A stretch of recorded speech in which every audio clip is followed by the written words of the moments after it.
Good evening, Crusader Nation. Welcome to Cap Chat. I'm your host, Alex Coleman. As you look outside, you see the weather is changing. Leaves are turning orange and the temperatures are dropping. That only can mean one thing. The fall season is here. The buzz and excitement for Crusader football has returned. We'll be right back with a few players from this year's team. Definitely know what it's like to feel alone. I had no hope, and I didn't think that things would get better. I struggled a lot with thoughts of suicide myself. Speak up to anyone that you feel comfortable speaking to about those kind of issues. If you can get through those rough times, the good times are really good times. It might be bad now. There are a whole lot bigger and better things that are waiting for you down the road. It gets better. It does get better. I promise it does get better.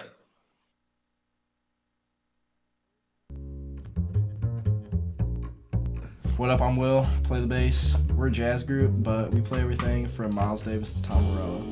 Hi, I'm Madison. I play drums for the group. Not only do we play covers, but we also play original music. Hey, I'm Danny. I play piano. We've played at benefits, restaurants, and jazz clubs, and we're open to play anywhere. Hey, I'm Zach, and I play guitar. Check us out on Facebook for our schedule, booking contact, and music. Academic success is devoted to helping students be as academically successful here at Capital as they can be. We provide a wide range of academic support services, including math tutoring, science tutoring, writing center, and then subject area tutoring.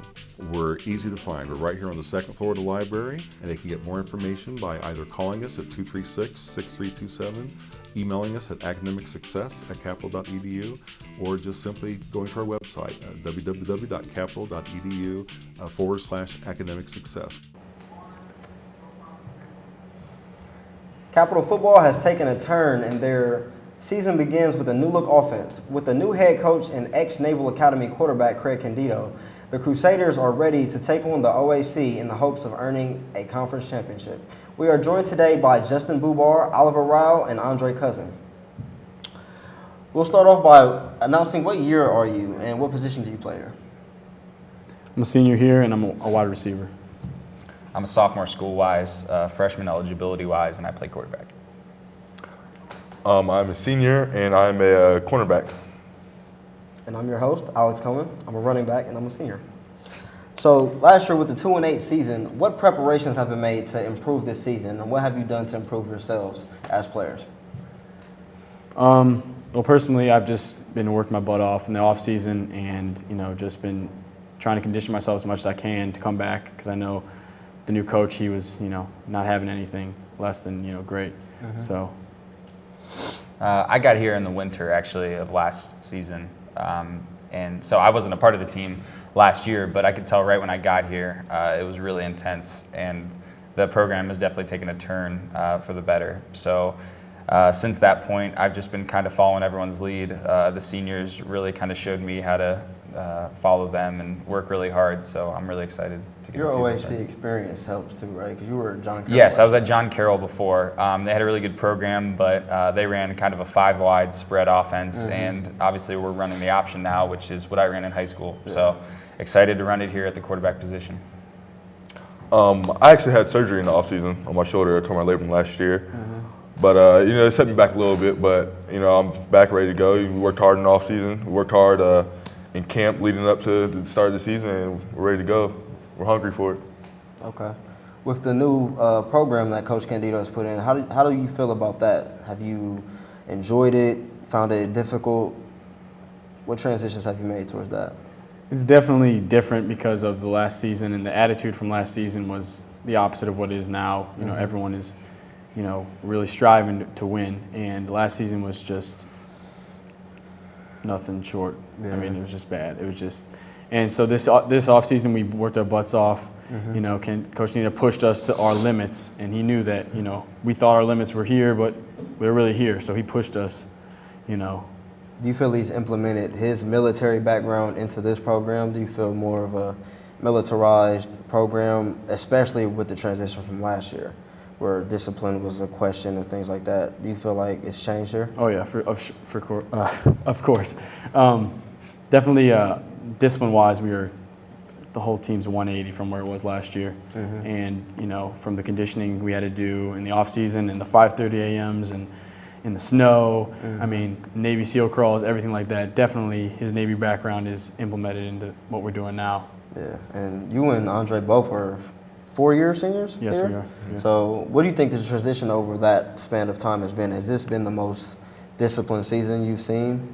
Yeah, I would say so. Coach Candido definitely came in and changed the culture. This season has probably been by far the hardest we've worked as a team, I feel. We're much more disciplined. Booby, you talked about the 5:30 a.m. in the snow when the first week he got here for a punishment. Yeah. That was tough. But he came in and he sent a message. Shows that he meant business. He meant what he said. Definitely. Well, Thomas More, first game we lost, but what do you feel we've done to make sure, at least with this bye week, that we give a better opening for this next upcoming game against Marietta? What do you feel the team has done? What's the mood been on the team? What things have you think we've done to fix it? I think we're hungry for this win, our first win. We haven't. I mean, we're 0-1 right now. I know it was a non-conference game, but still hurts. Yeah. And we worked our butt off last week, and we had even better week this week, I think, personally, for the whole team, offense, defensive wise. Yeah. I think as a non-conference game, it's never a good thing to lose your first game. But when you lose a non-conference game and you have to come back to play in one of the best, if not the best, Division III league in the nation, it kind of makes the team stop and think, you know, is this going to be the type of loss that's going to make us sad and depressed and never get over it for the next 9 games, or is it going to inspire us for the next 9 OAC games? And I think we took the latter, those two options, and kind of took it upon ourselves to make every player, even in our own positions, better. I know the quarterbacks are all competing against each other. I'm sure it's the same with the wide receivers and the DBs. Everyone wants to make each other better. It's not an individual team. It's everyone fighting for one thing. So I think coming back this second week, we're going to have a really good time, and I think the way we've worked is going to really produce a nice win for us. Yeah, how's the defense been? Defense, you know, we've put in a lot of hard work over the past 2 weeks. You know, our bye week, most teams for the bye week, you know, they kind of take it easy, trying to scale it back a little bit. We really just turned it up a lot. It was a work week for us. We took it that way. We went full go a lot. We put in a lot of work. The offense has as well. And, you know, I think we're ready to go. You know, we're hungry. You know, you're never happy with any loss. But, you know, we put it behind us, and, you know, we forgot about it already, and we're ready to move on. Yeah. Well, speaking of moving on, this week is against Marietta. It's a night game under the lights. Couldn't be a bigger stage. I think it's on Sports Time Ohio. Couldn't be a bigger stage to turn it around. I think one of the biggest things that needs to be understood on the team is this is the time where we change it from, oh, here we go again, or it's a new thing going on. Because definitely we got a chance to turn it all around. Do you feel the same way? Yeah, like I said before, I think we definitely are prepared to turn everything around, and that first game is kind of a wake-up call. But like you said, night game, a team that we haven't lost to for 12 years. Yeah. Not that means anything for this specific team, but it just kind of puts a little more pressure on you, like, hey, this is a night game. It's going to be on TV. It's a team that you should and know that you can have the talent to beat. So I think we just have to produce, and we just have to stay excited. Like you said, it's an exciting time, so we just have to prepare ourselves for that. Yeah, it doesn't get any better. I don't think we've had a night game here in, 2 years? I mean, well, it's not here, but it's down there. But still, we haven't had one in a while. I think our sophomore year. Yeah, that's good. I'm glad that y'all feel like we can turn this around. The best thing about having an in-conference coming up, we got new life, so we 0-0 right now. Yep. Exactly. All right, we're going to take a short break, but stay tuned. When we come back, we will be talking Division I football. Have question? Looking for interesting conversation? Have something to say? Join in the conversation. We'll save you a seat.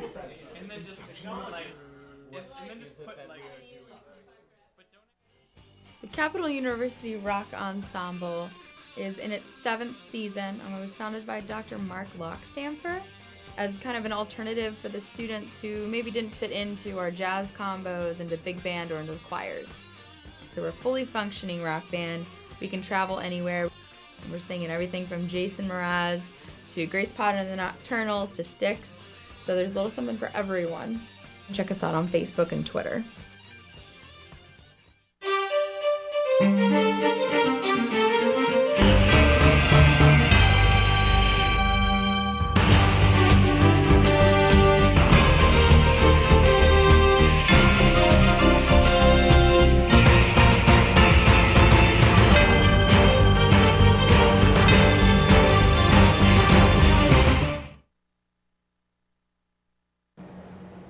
Welcome back. We are still joined by Justin Bubar, Oliver Rao, and Andre Cousin, and now we will dive into some Division I college football. So, what makes you most excited this year for college football, other than what's going on with the Crusaders? Definitely the Buckeyes. The Buckeyes, you know, been a Buckeye fan all my life, and get excited when I get a chance to see them play on Saturdays. Haven't had a chance in a while, but yeah. Well, I was born Ohio State fan, coming from Grandview Heights, right across the city. But I would say I love SEC football play, so I love to watch it. I have a good time doing it. A lot of people say it's the best conference now. I used to watch the Big Ten a lot, and I've kind of shifted just because I like watching football games. When I'm not cheering for teams, I enjoy competition. So I like to watch that, and of course the Alabama and A&Ms and all those kind of teams are just fun to watch on a Saturday. So. Let's go with Buckeyes too. So I love Urban Meyer, what he's doing there, and he's just a winner. He's always been a winner wherever he was at Utah, and then he went to Florida and all those good programs that he created. And so I love watching him coach, and love watching the Buckeyes and see the guys he brought in the last few years he's been here. So yeah. Well, I'm a Ducks fan, so gotta love Oregon. I can't get mad at you for that, though. They're a good team. So would you say that that's your favorite teams is the Buckeyes? Definitely. Yeah, for sure. But what makes that your favorite team? Like, have you been a Buckeyes fan for a long time? Is there something specific that's gained your attention? Because some people aren't fans their whole lives. Some people are gradually grow into it. So how long have you been a Buckeyes fan?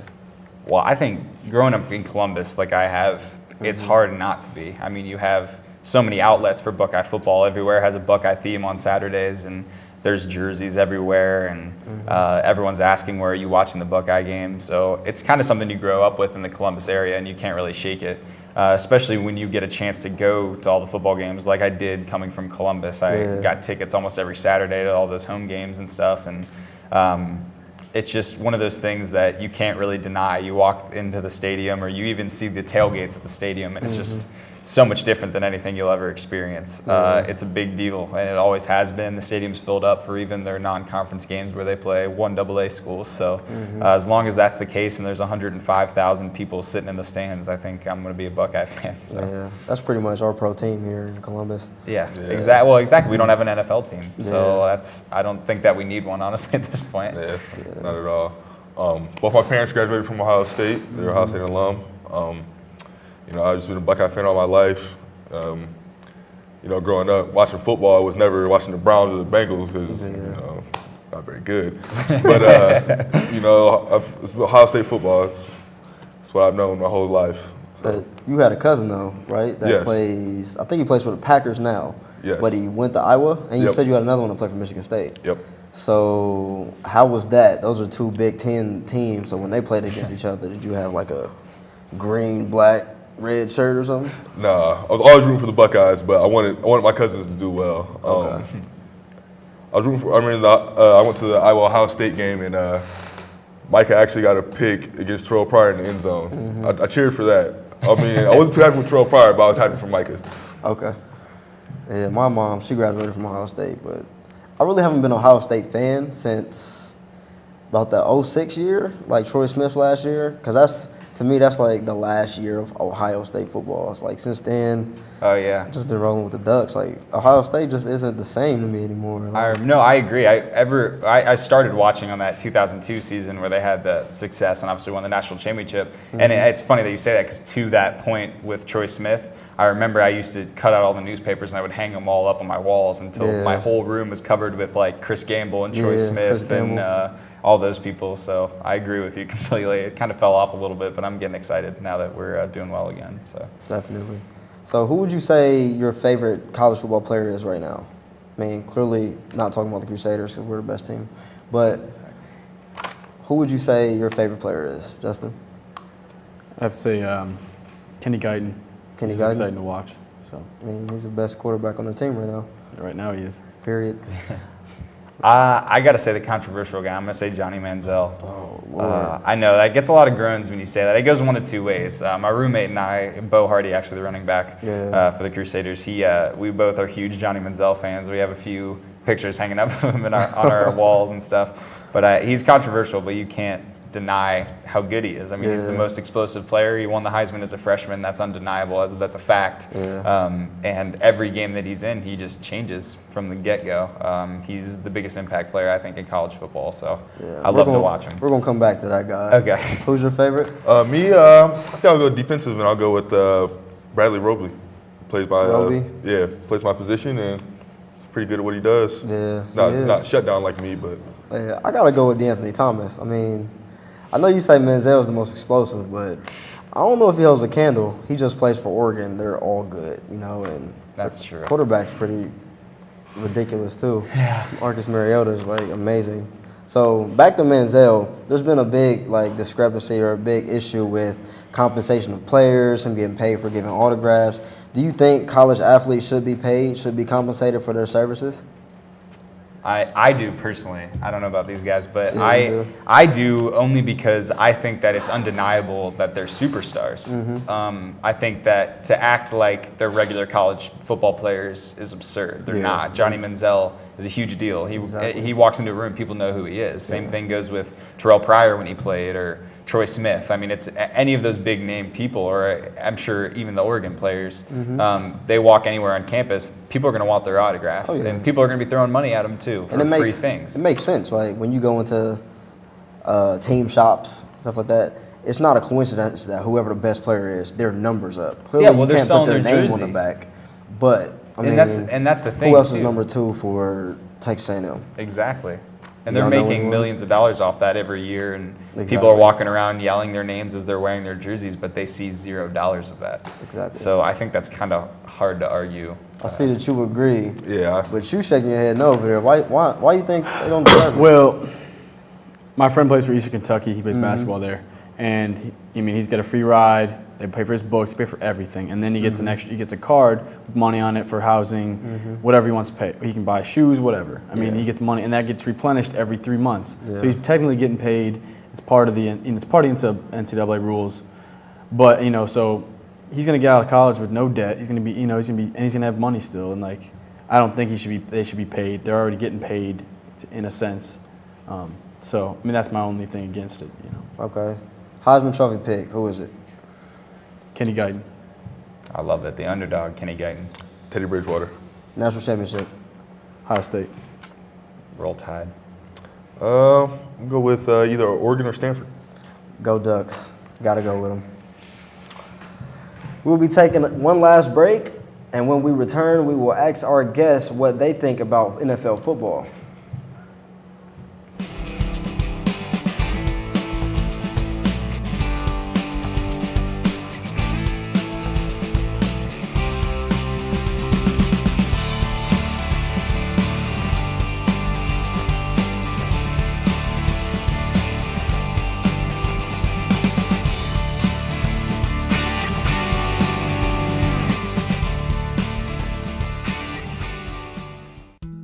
Three main areas comprise career development, and those are career planning, job and internship search, and graduate and professional school application.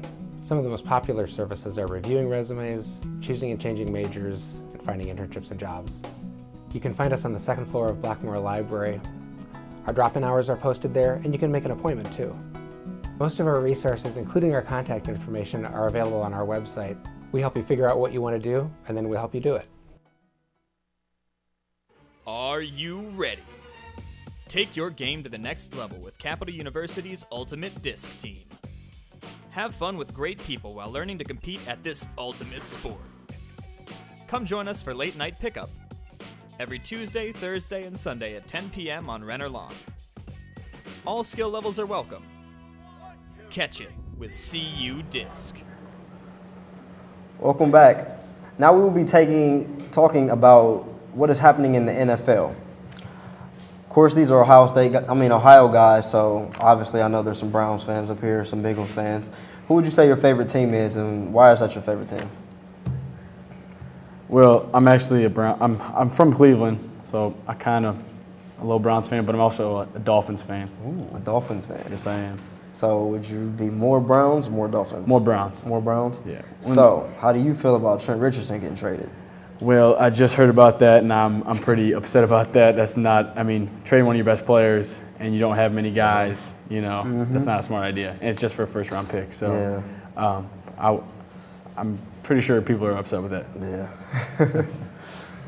Well, I'm not from Cleveland, so I don't have to have the Browns plus an outlet team. Yeah. But I cheer for the Steelers currently, but it looks like I'm going to need an outlet soon because they're 0-2 and doing very poorly. So Steelers as of now. Tough time to be a Steelers fan. Yeah, exactly. Me, I'm an Eagles fan. Eagles? Yep. Finally can be proud of my Eagles again. Oh, yeah. Where's y'all's head coach from? Who's? Y'all's new head coach? Chip Kelly? Oh, Oregon. I think he's from Oregon, isn't he? He didn't want to admit Just saying, I'm a Bears fan. But how long have you been a Browns fan? Since I was young. I've always been there, so. It's like a homegrown thing? Kind of, yeah. My grandpa was a Steelers fan, and so is my dad as well. So it got passed on to them, but I didn't actually start watching until the game when Maddox came out and Roethlisberger came in. Oh, yeah. And since he came in, I've absolutely loved him. He's fun to watch. I just love watching him. So as long as he's been there, I've been a fan ever since that first game that he went in. So I've just been kind of watching since that point. But it's getting to the point now where he might not be the guy I want there anymore. So. Yeah, it's getting about that time. Yeah, it's getting rough. Eagles, how long? I've been an Eagles fan for most of my life. Actually, it's the only pro football team I really liked. The guy from my hometown, he went to Ohio State. He was an All-American there. And then he went on to play for the Eagles for I think 3 or 4 years. That's why I started liking the Eagles. Oh, okay. He knows a lot of guys playing, doesn't he? Yeah, he does. He's got the connects. So who was your favorite player? It can be now or who's your all-time favorite, whichever one you want. My all-time favorite player would be Brian Dawkins. Brian Dawkins? Yep. He's an Eagle, huh? Yep. Okay. I played safety in high school a lot, and watching the Steelers, it's kind of easy to be a Troy Polamalu fan. A lot of people dislike him as well. Yeah. Back to the Johnny Manziel comment, I kind of like the controversial players, but Troy Polamalu just plays like no other safety I've ever seen him play. He's getting older now, so he's not exactly the same, just like Ben Roethlisberger, but he's been my favorite player for a long time now to watch. I have to go with Adrian Peterson. He's just a monster. He's a beast, and he's always been like that. So even after the surgery he had, he came out being stronger than ever. So Adrian Peterson. So who's your favorite player growing up? Because Adrian wasn't in the league. So who would you say your favorite player growing up was? Since I was a Browns fan, way back in the day, like 2000, Tim Couch was there. Quincy Morgan, wide receiver for them. Oh, That's okay. one of my guys. So. I, as a Steelers fan, once again, I liked Antoine Randall for a long time because he was one of those guys who could play almost every position. So he threw the ball a little like you do out of that wide receiver spot. And he could run it, play quarterback, play wide receiver, pretty much do everything, return. So he was really fun to watch in his prime. I think when I was growing up, it was really cool to watch him. So. Definitely. Mine growing up, still Brian Dawkins, Weapon X. He was in the league. He's in the league. For a while. Yeah, I was different. I was a Deion Sanders fan forever, but when he retired, then I went to Eddie George. I loved Eddie George. Now I'm a Devin Hester fan because he's ridiculous. Like you hear it all the time. So, and I'm a Bears fan, so it clearly goes there. With a big controversy now in the NFL has been the targeting issues. And players hitting with their helmets, players getting suspended, concussions. Do you think that them focusing this year on that so much, players getting suspended, getting kicked out, it even affects college football? Do you think that's going to change the game, or at least the entertainment level of the game? Definitely. I mean, because guys are going to be thinking twice before they're going to make a big hit because they know that they'll either get fined or they can get ejected or something like that. So I know that that excitement might be lost in some, some places, some games, which fans aren't going to like. I mean, this is football. It's been like this forever. We need to be hitting each other. Yeah, definitely. It's the name of the game, physicality. So, think the same thing? Yeah, I think it's ridiculous, honestly. I don't know any football players that agree with it, to be honest with you. Yeah. Because, honestly, I've never known someone to get hit and think that should be illegal. It's never happened. It's just part of the game. It's football. So when people get hit and then they get fined, first of all, in the NFL, who cares if they get fined $250,000? That's nothing to them. It's a lot of money to me. I mean, I'll take it. But I'm saying that it's not a big deal to them. They throw around that money like it's nothing. So the fact that you're taking away from the sport arguably the most exciting part of it when people get that big hit. I mean, that's why football is so watchable, because you want those big hits, and when you take those away, it's just kind of like, I don't know, it takes away a big part of the entertainment factor of it. Yeah, definitely. I think it takes a huge part away from a defensive player. Like players like Deshaun Golson, who are big hitters, Ray Lewis, big hitters. Those guys, it takes away who they are, why people come to watch them. I couldn't imagine what it would be like if Sean Taylor was still playing, if he was alive. I think it takes away. Football's not a stop and think game. It's like not. that. It's not you. You don't go to go tackle someone and you stop and you think, is this okay? That's not how it's played. You think to yourself, well, here comes the football. A guy's about to catch it. I'm gonna hit him. He's not gonna catch it. It's that simple. But now you got to think, is this worth $250,000? Like, why are you running there? It's just ridiculous. And they've used it now. So in college football, if you were to hit somebody, they said you targeted, you get kicked out. And then if you got kicked out in the second half, you're gone for the first half of the next game, right? Correct. Yeah, we had a meeting about it actually with Coach Candido. Yeah. And he explained all those targeting rules. So I mean, even on the Division III level, it means a lot. Yeah. And how do you determine, especially Division III? We don't have replay. We don't have any of that. Exactly. So how do you determine whether somebody is targeting or not? Like the defenseless player rule, that's part of football. Like I don't understand. But back to the NFL, who would you say the best offensive player is, best defensive player? Offensive player, probably have to go with Peyton Manning. He's playing really well right now. Peyton. He had that game the other week. He set tied NFL records with 7 touchdown passes. Yeah. He's at the top of his game right now. Defensively, Richard Sherman. He's very good at what he does. Who do you think? I like Andrew Luck a lot, the predecessor of Peyton Manning. But defensively, I still like James Harrison, even though he's not playing for my Steelers anymore. Mean look on his face. Definitely. Offensively, I think Calvin Johnson. He's just a monster. And then defensively, I really like Joe Hayden for the Browns. Okay. Yeah, I think right now we'll have to go with Adrian Peterson, clearly. And on the defense, I wouldn't know. I don't know. Maybe Patrick Peterson. He's kind of a shut-down guy right now. Yeah. So, MVP picks, who are they? Adrian Peterson. I'll go Peyton Manning. I'll go Peyton. Super Bowl. Eagles. I like to see the Eagles back there. Patriots. All right. Well, that about wraps up our show for this week. Today we've talked about Crusaders football, Division I college football, and the NFL. Don't forget to go out and show your support for our Capital Crusaders. A big thanks to our guests, Justin Bubar, Oliver Rao, and Andre Cousin for being here tonight. I'm your host, Alex, and thank you for watching CapTV. Good night, Crusader Nation.